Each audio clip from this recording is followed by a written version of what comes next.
Storms never last. Mark chapter 4, verses 35 through 41. Well, recently we have been bombarded by floods, erosions, falling trees, and car accidents in California because we have a lot of rainstorms. But folks in the Midwest and East Coast had it worse. They have been smashed by snowstorms and freezing temperature. Even people in the South have snowstorms. My sister's house in Maryland had 5 feet of snow on her driveway. Well, even earlier in some states, people have to face hurricanes and tornadoes. For people in Hong Kong or other Asian countries, storms are called typhoon. Do you know what's the difference between typhoon and hurricane? Well, it's the same thing. Hurricane comes from a West Indies word, and typhoon comes from 2 Chinese words. Hurricane and typhoon come regularly every year for many people in the world. Last year, the typhoon in the Philippines caused big damages in human lives and properties. And of course, there are other kinds of storms, earthquakes and tsunami. They're even more damaging. These storms have killed hundreds and thousands and destroyed millions of families. Who can forget the tsunami in Southeast Asia in 2004, and the earthquake in China in 2008, and the recent earthquake in Haiti? There's another kind of storm. That's a storm in our lives. We may have a secure job and a wonderful family. We may enjoy good health and happiness in life. And all of a sudden, bad things can happen to us, leaving us a sense of loss and disappointment. When bad things happen to us, we often ask why. Perhaps by asking why, we can detach ourselves from our emotions and move it up to a rationalization level and make us feel better. We always ask, why would God let these bad things happen to us? Well, this question has been asked for thousands of years. The first book in the Old Testament was the book of Job. Job was the one who asked those questions when he had his own personal storms.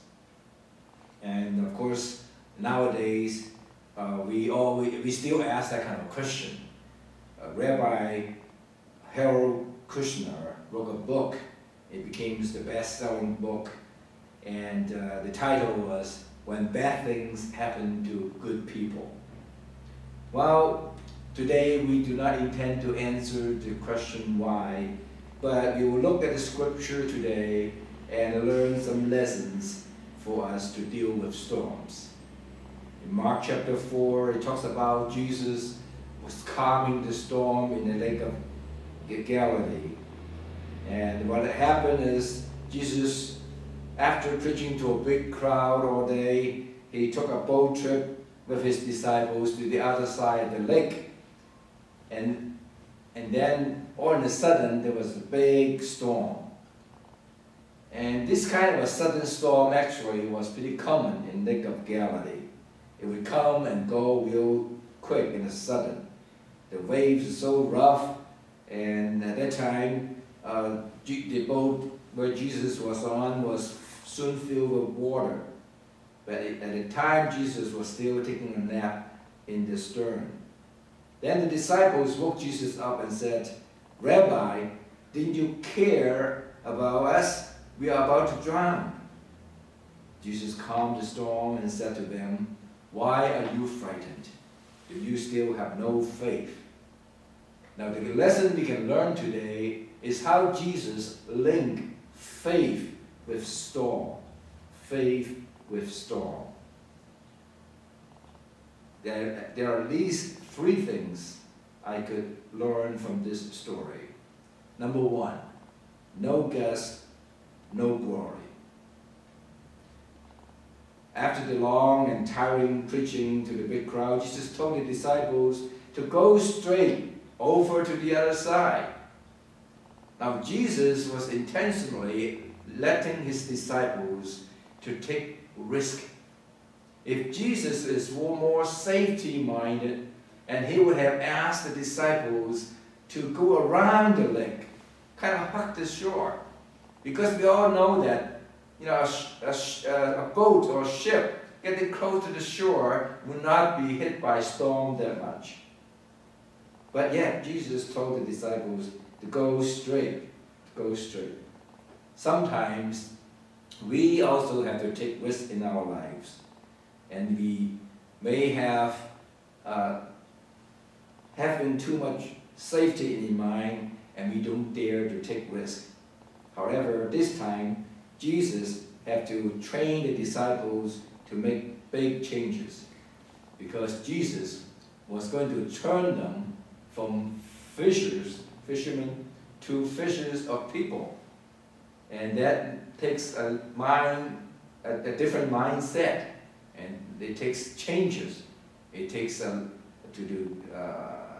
courage to take risks.